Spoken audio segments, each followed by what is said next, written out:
Hey guys, Coach Yavis here. For today, I'm going to go over a little combination of a few yoga poses, a few easy flowing movements to get us loosen up a little bit before a few passive stretches.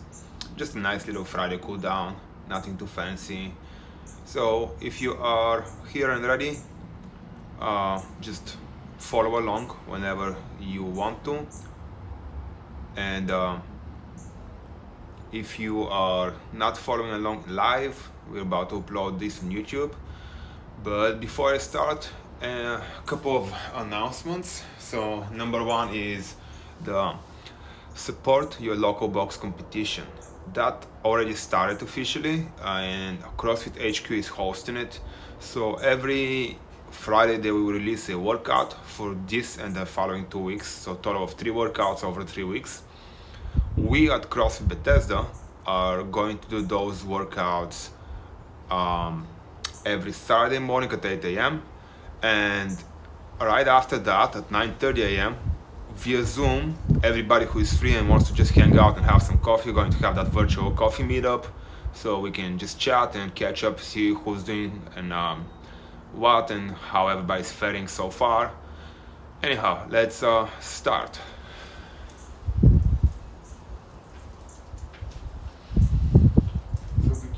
Stay on the top of your mat, take a big breath, bring both arms up, exhale, bend forward,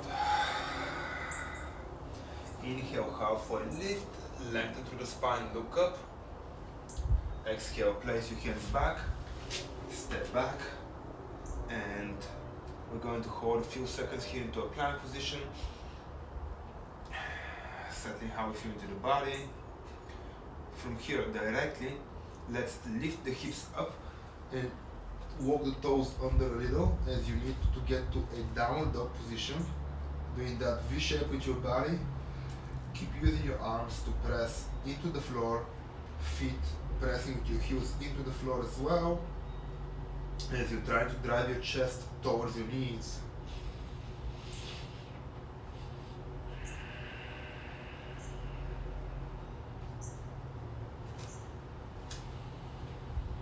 Spend a few more breaths here.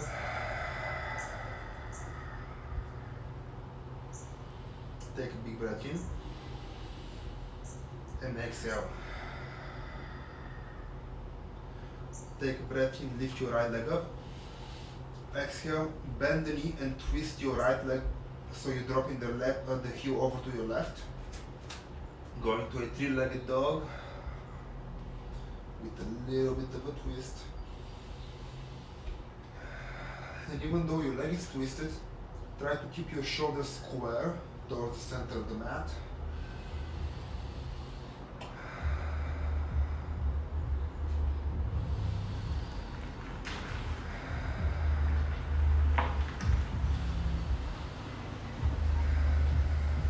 One more breath in. Exhale, step down. Then you're just going to shake the shoulders out, come back to a plank. Lower halfway into the push-up. Flip your toes around so your feet are flat. And lift your chest up, drop the hips down. Take a few moments here in upward facing dog. Getting a powerful press through the arms. Drive your feet into the floor, squeeze your glutes tight.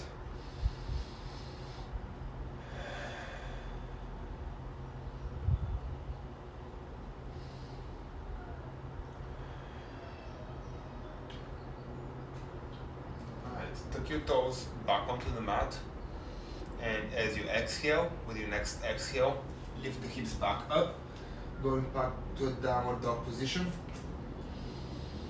Inhale fully,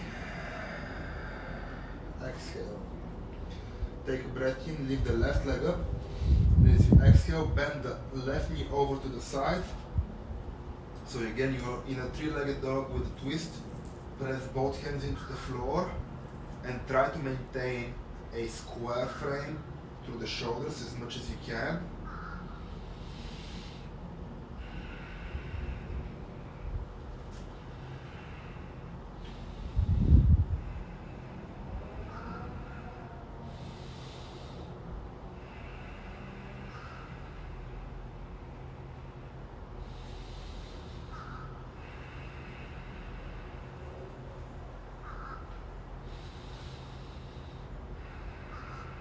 Take one more breath in, and as you exhale, drop the knee back down, come onto your knees, let's take a little break, come to a seated position, spread your knees wide open, and you go to a child's pose.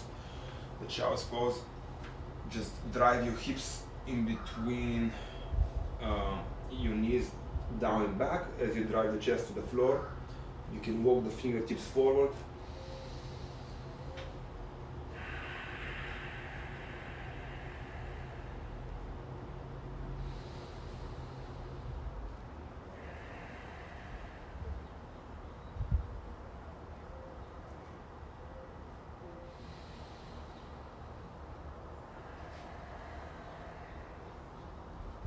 Okay, from here, make your way onto your hands and knees, and we're going to go into a little kind of a spine and shoulder variation drill. So from here, you're going to get a nice stable base, drive your knees into the floor and away from one another, pressing to the sides so you get stability. From here on, also engage through the shoulder blades by pressing your hands away from one another and rotating your shoulders out externally. Now we're going to move through the spine, going for cow-cat, but think about segmenting the movement. So listen to the cues and follow along. Instead of just dropping everything down, try to first drop your belly button down, and then vertebrae by vertebrae, arching your back as you drop your belly button, your middle back, the shoulder blades pinch together, the head goes up. Take a big breath in, and as we exhale, stay in this position. Keep pushing down through the spine. So next off, we're going to reverse the movement from the lower back again. So try to keep your head up, shoulders down for as long as you can as you tilt your pelvis, so you're trying to tuck your hips under you and begin to round your back, vertebrae by vertebrae, slowly moving. And once you cannot keep your head up, tuck your chin under and look between your knees. Get to the most rounded position you can.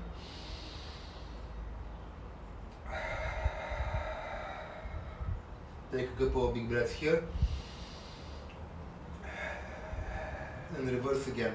Now, keeping the upper back rounded, keep your head looking between the knees for as long as possible as you begin to untuck your tailbone, trying to drop through the pelvis, arching the back, moving as much as we can, vertebra per vertebra, get into a big arch into the spine, all the way into that position.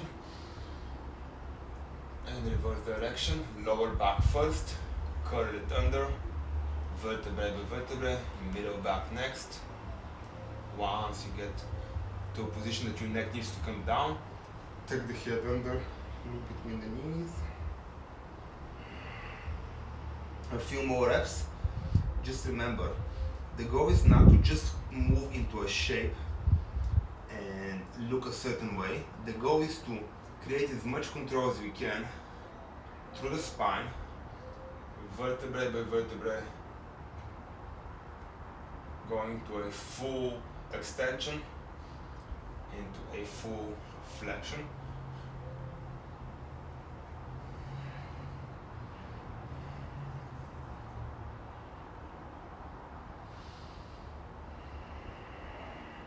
Do a couple more reps on your own.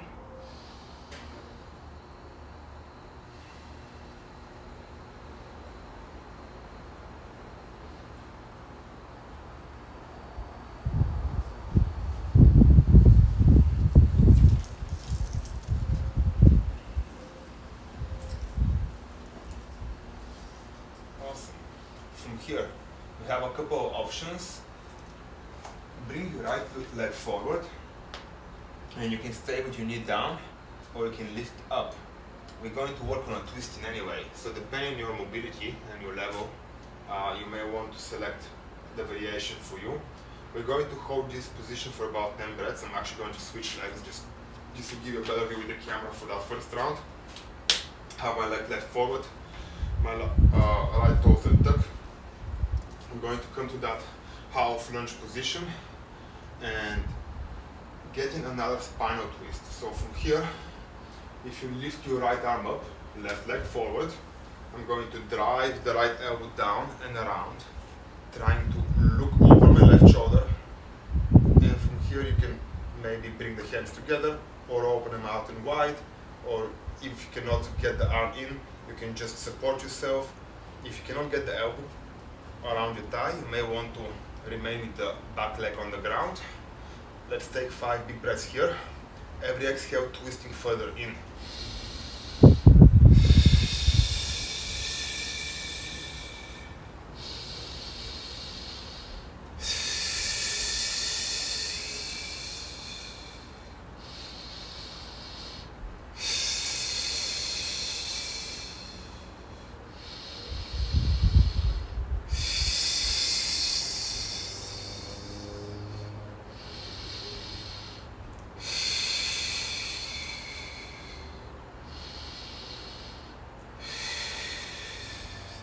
Drop the knee back down if you're in the air.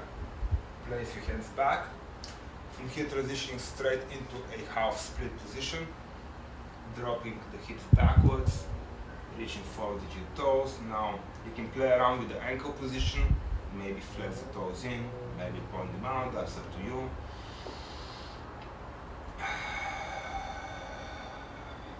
You're going to spend 5 breaths here as well.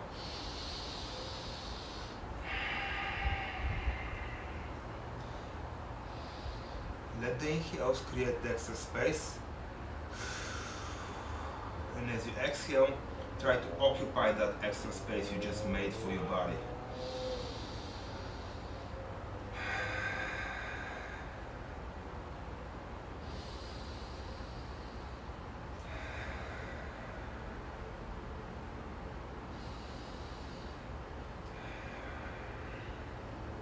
And from here, come to a lunge position. We're going to twist again, this time staying with the back knee down. Grab the front knee, reach around, and keep twisting with the left arm behind you. The right arm is holding onto my left leg.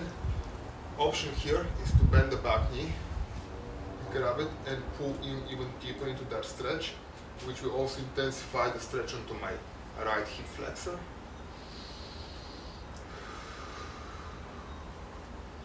So that back leg is entirely optional.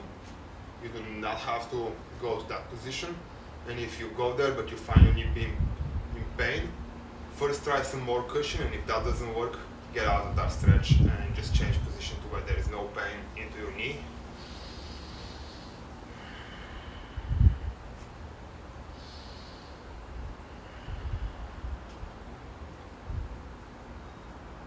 From here, let's shake it out. Step your left leg back. Exhale halfway into the push-up. Inhale into upward facing dog. Take your toes under. Exhale back to downward facing dog. From here, bring the right foot forward. Bring the knee down. Again, option to have the knee down or not. For that first position, it's entirely up to you. Whatever is accessible and allows you to work pain-free, but challenging yourself. And I'm going to lift my left leg off the ground. Left arm goes up. Exhaling, wrapping the left elbow on the outside of my right knee. I'm going to that twist for 5 breaths.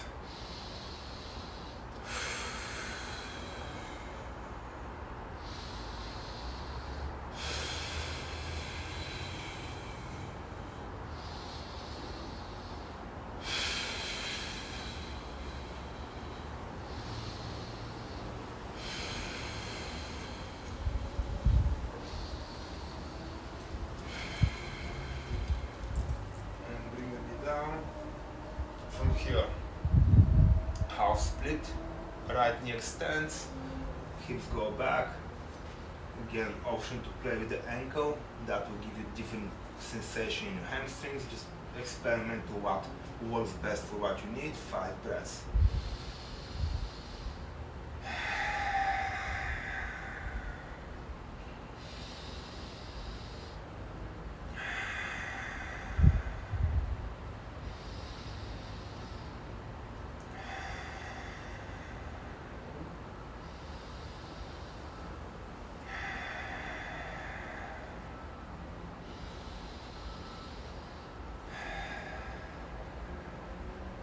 As you inhale, come forward to your lunge, establish that nice base position again.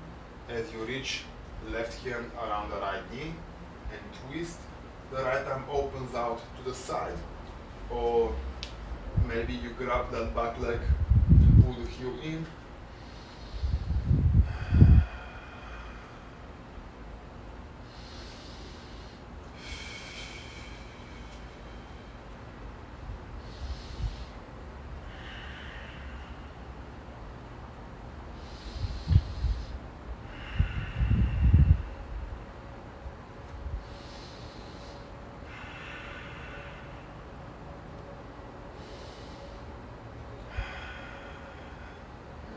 Exhale, coming down, place the hands back down, step into a plank, taking a vinyasa, exhale, halfway into the push-up, flip your toes around, inhale, upward facing dog, exhaling, flicking the toes under you, as you press the hips up to a downward facing dog.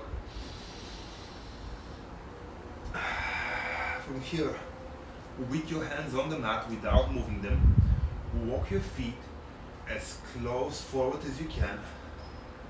When you cannot walk your feet any further forward, stop there, find your balance, and then if need be, bring the hands to the shins or knees, bend the knees as needed, trying to extend through the spine, looking up, trying to lengthen here, taking a big breath in, and exhale, fall down. Inhale, swipe, big circle with your arms. Reach up. Exhale, bring the hands to your heart center. And from here, let's take a seat. We're going to transition into a few passive stretches, a few stretches that are just after all the jumping squats this morning, and I personally feel like I need. And we did a little bit of that foam rolling and saddle stretch in the morning. But right now, I'm going to do what I feel is like a little more efficient position here. Saddle stretch, one leg extended and one bent backwards. Here's an option, you can use something to prop under your hips to support them. As you go backwards, go to wherever you need to go, but making sure that the knee on the bent leg remains down to the floor, flat onto the floor. The knee is not lifted up, that will put too much pressure where we don't want it, okay? And listen to your body. If your knee says that's too much, back it out right away. Don't, try to push through stretching. This is not conditioning. It's supposed to be moderately discomfortable at most, but you should not be in pain. So I'm falling backwards, getting into my stretch, which one is all the way down, but again, the way we look, it's not important at all in the positions. What's important in the positions is that you are feeling the right sensations for you, more discomforts through your muscles, but not through your joints, not through the ligaments, and definitely not pain or agony. Now, because I forgot to bring a clock or a watch, I'm just going to sit here for a little bit, relax, and then switch sides in about what I would judge to be about 2 minutes. We are probably about 30 seconds in right now.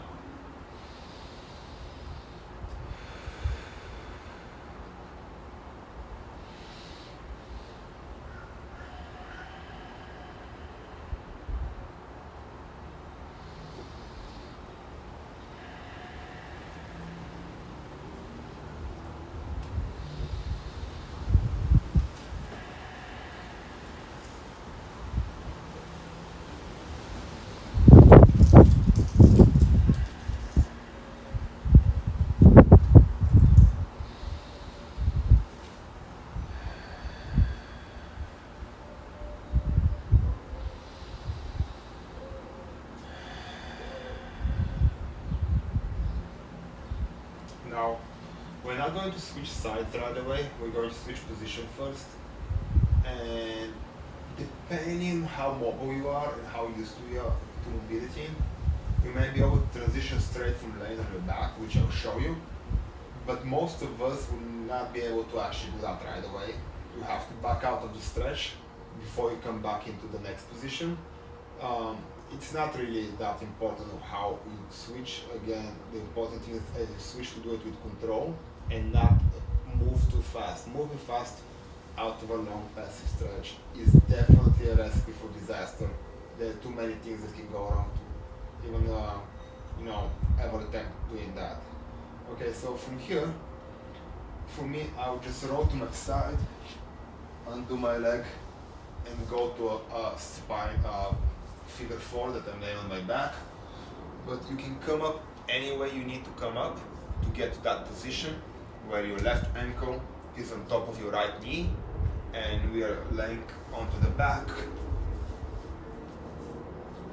So that previous stretch, you may have felt some into your lower back as well. It's not unusual as we stretch the quads and hip flexors to get from that saddle position into some lower back as well. This is a little bit more piriformis. It also allows us to relax and let the lower back take a little break before we go into the right leg. This is more of a transitional pose. We're not going to go it very long. Honestly, I'm doing it a little bit more to stretch out the lower back. You can shake left and right if you want. And when you're ready, let's switch legs. So the left leg is extended, the right leg is bent underneath you, and you're laying backwards to get that stretch into the hip flexor and quad onto the right side.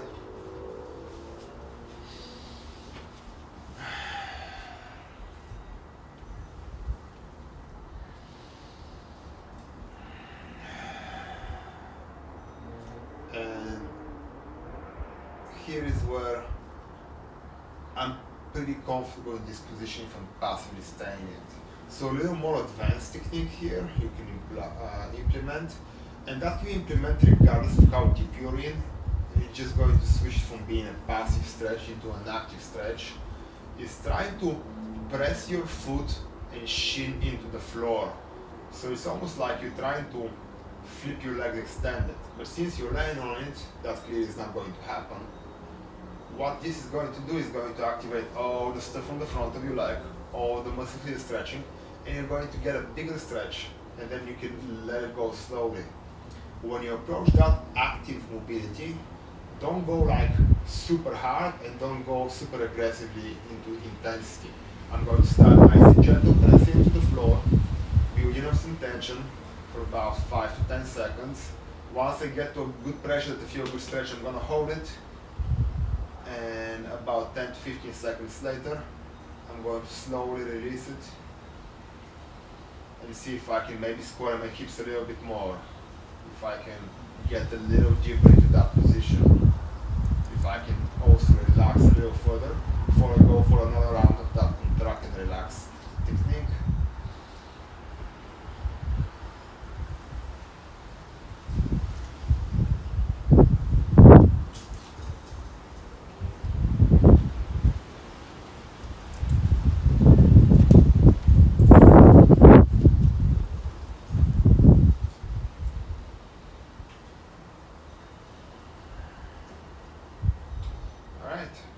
From here, make your way out of the position anyhow that makes sense for you.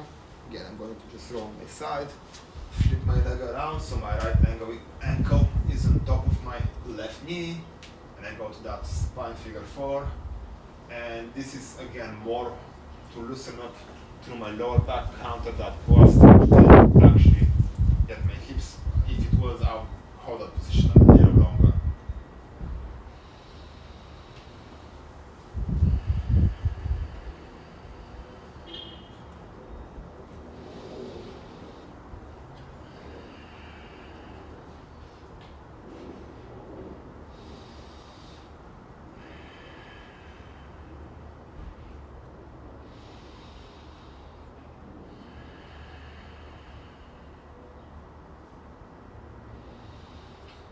Here, without changing position, bring both feet out to the side, and you can reach and grab the feet maybe, or shins, or even the thighs. You're going to go to a happy baby position. Anybody with small kids, probably somebody who's seen that. it is a little more disturbing with adults. And drive the knees down to the floor, which your arms pulling backwards, and rock left and right and back and forth, just massaging everything else, letting the hips open up a little bit. You can play around with trying to extend one leg and then extend the other leg as well. Now try to bring the soles of the feet together and push your knees out. We're going to kind of like a butterfly position, but we're not on the floor. So your hands are pulling your feet towards your face and you're pushing your knees away from your face. And then back down to a happy baby, extend one leg. Oftentimes, and you can rock out, oftentimes when you stretch, one of the most common misunderstandings is that you're looking for a certain sensation, position, feeling, but like we're all so different the way we are built internally and externally. Therefore, it really depends on your comfort level and a little bit of improvisation for you to get the best stretch. If something hurts you, you should not do it. And then if something feels good in your stretch, you can explore that by slight alterations, a little rotation of the joint that you're working on, a little alteration by just relaxing or contracting the muscle a little bit. It's all a little bit of exploration, and there is no one right or wrong way to do it. So guys, happy Friday. I hope you are going to join us tomorrow 8 a.m. for first workout from the CrossFit HQ fundraiser Support Your Local Box, and you can sign for that at games.crossfit.com. And also we have a 9:30 coffee hangout with the Zoom. The link is on our Instagram and the link is on Facebook as well. Anyhow, I hope to see you guys tomorrow. Happy Friday.